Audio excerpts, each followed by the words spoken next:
You're listening to Too Much on Her Plate, the podcast for smart, busy women who are tired of running on the hamster wheel and are ready to create freedom from overeating and emotional eating. I'm your host, clinical psychologist, author, and a smart, busy woman too, Dr. Melissa McCreary.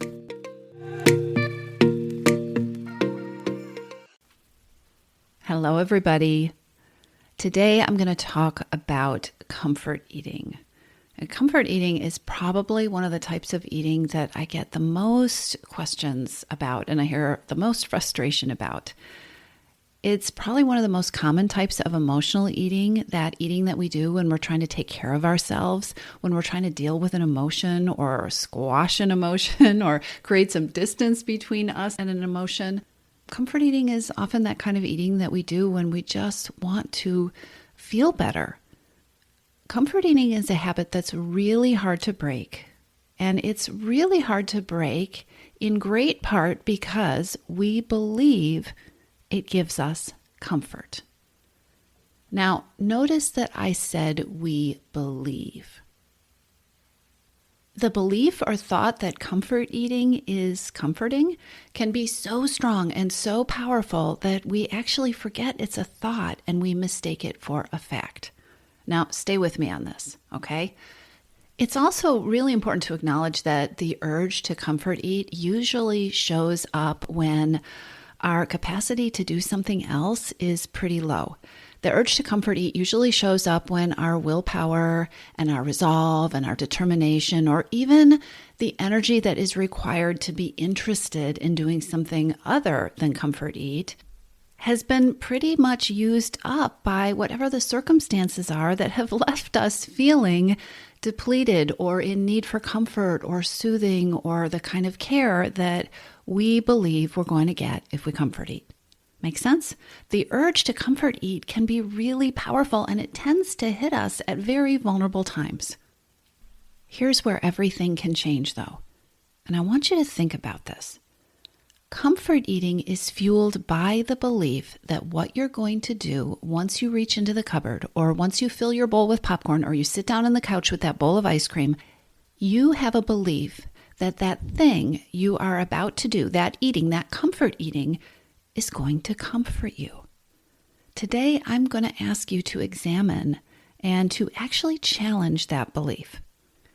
Your belief that comfort eating comforts you is very likely the thing that is keeping you caught in a comfort eating cycle. And it's not the whole story. Here's the thing. I have seen it for myself, and I have seen it for hundreds of clients that I have worked with. When we really dissect the process of comfort eating and how it makes us feel and the results that we get from it, the things that occur after we comfort eat, not just for the next 30 seconds or 5 minutes, but over the next several hours or 24 hours or the next few days, what plays out over and over and over again is that it's a myth, a false belief. Comfort eating isn't comforting. I know what your thoughts are telling you. You've seen the studies, and there is research that eating releases neurochemicals that can make us feel better, that can make us feel happier or soothed. And there are ways that eating allows us to numb ourselves or to squash things down that we're not wanting to think about or not wanting to feel. All of that is true. But in the end, does what you're doing with food really leave you feeling comforted? Does it really? Or is it like I hear from clients all the time that it is also true that comfort eating leaves them in a cycle of feeling bad and frustrated, that comfort eating leaves them with results they don't like, that comfort eating causes them to feel ineffective or less confident about their ability to move forward? And is it possibly true that in the end, the need for comfort that caused you to comfort eat is not really soothed in a lasting kind of way, meaning that that need for comfort keeps coming back? The truth is, our brains do not like to think with a lot of complexity. Our brains like simple. And so we choose these thoughts that are, good, bad, very simple kind of thoughts. Food, comforting, I feel better. And these simple thoughts, they don't give us a comprehensive look at what is really going on. Our thoughts are not complex. and they are not comprehensive. And these overly simplistic ideas about comfort eating, they don't really serve us. If you're a comfort eater who wants to take your power back from comfort eating, if you'd like to stop comfort eating, you do need comfort. You need more effective, more powerful ways to soothe yourself, to comfort yourself that are not food. And this is so important, you're going to need to bust your own belief about how comforting comfort eating is. That's a tongue twister. You're going to need to bust your own belief about how comforting comfort eating is. And it's going to be so important to take a look at the stories that you're telling yourself about what you're getting or what you're accomplishing when you reach for that food. Because those beliefs and those thoughts, they channel the direction of how everything goes after that. Now, before your old thoughts start arguing with me, let me be really clear. Your current thoughts about comfort eating being the ultimate comfort, they might not be wrong. All right? We do not have to disprove them. But number one, they aren't serving you. If you are somebody who's wanting to change your habit of comfort eating, these thoughts that what I really need is to eat something, or food is the ultimate reward, or food is the only thing that makes me feel better, those thoughts aren't serving you. So that's the first thing. The second thing that is really important for you and your brain to grasp is that thought that comfort eating is comforting is not your only thought. Getting into battles with your beliefs and your thoughts will only leave you feeling frustrated and stuck. And we don't need to do that. I want you to think about what I'm about to show you as something that I teach, which is called widening your lens. Okay? So let me tell you what I mean by that. Imagine you have your phone and you've opened up your camera and you are out on a beautiful day and you are going to take a picture. And you see this flower and you decide to take this picture of this beautiful flower. And so you get up close to that flower and you zoom in on the flower so that it takes up most of your screen. You know, maybe you pay a little bit of attention to what's around it and you take a picture of the flower. And you can take that picture and you can print it out, you can put it on your wall, you can put it on social media, and it is a picture of a beautiful flower, right? Now, what happens if you widen your lens? What happens if you take, from even don't even move from where you're standing, but what if you zoom out? All of a sudden, there are all sorts of other things in the picture, right? There is that flower. Maybe you can zoom out far enough that you can barely see the flower. Maybe you also can see the driveway and you can see the bikes that are lying in the driveway. Or maybe you can also see the house in the background. Or maybe, you can see all sorts of things. You can see the sky and you can see the clouds. You're standing in the same place. The flower is still there. The flower is still beautiful. We're not having an argument about whether the flower exists, but when you widen your lens, you are also able to take in all the other things, or many of the other things that are going on around it, right? And what I want you to do with this thought about comfort eating that is not serving you is not to get into a battle with it, not to try to make yourself believe something that you don't believe, because guess what? If you're reaching for food for comfort, there is a way that the food is doing something for you. It is providing some kind of relief. It is addressing your need in some way. So let's not argue with that. What I would like you to do, though, is practice widening your lens so that we can look at other beliefs and thoughts that may serve you more and that can help you take your power back from comfort eating. Comfort eating is that flower, right, that you were zooming in on, and we're going to take a look at all the stuff around it. Here's how you start to change or widen your beliefs to actually change your habit of comfort eating. I want you to take a minute. It does not have to be a long period of time, and make a list.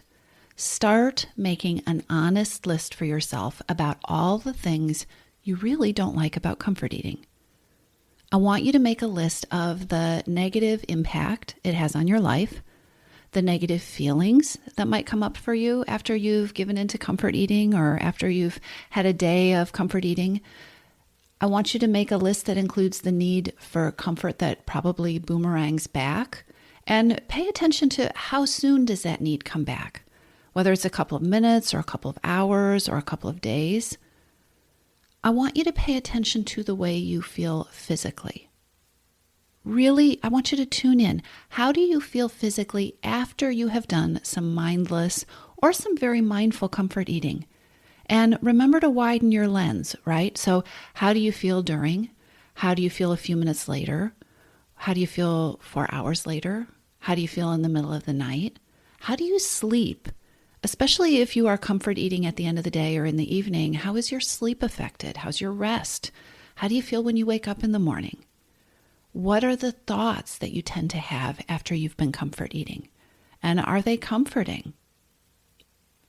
Busting through this belief, and again, we can bust this belief that comfort eating is comforting by not even challenging it, but just by noticing all the other beliefs that line up around that belief. Busting this belief is one of the most powerful things you can do to break your comfort eating habit. Remember, we tend to comfort eat when we're feeling very vulnerable. We tend to comfort eat when we don't have a lot of resources. And so in those moments when, we're pretty knocked down and tired, if your brain is telling you only one thought, if your brain is telling you that the best thing that you can do for yourself right now is to get something to eat, it is really hard to do something else.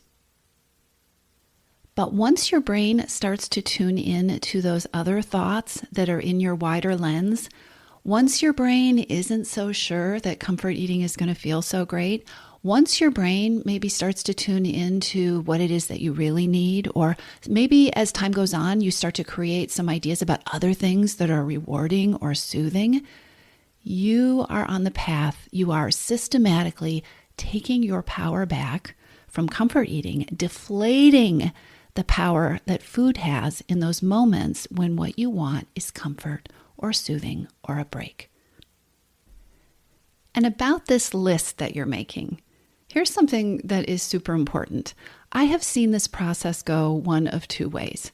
You might sit down to make this list and find that once you begin looking, you instantly find a bunch of things that are uncomfortable about comfort eating. That's great. Get going on your list. But know this. Know that it is also normal to discover that your brain has gone blank. Because in making this list about what I don't like about comfort eating, you are asking your brain to stop thinking thoughts that are very ingrained and very comfortable. Sometimes the first step is simply asking the question. Asking the question, how is comfort eating not working for me? Or what is uncomfortable about comfort eating? Or what don't I like about comfort eating? Or what does my body not like about comfort eating? It is perfectly okay to simply let the questions float in your brain. The answers will come. It might take time. It could take days sometimes. But you have to start the process with the question.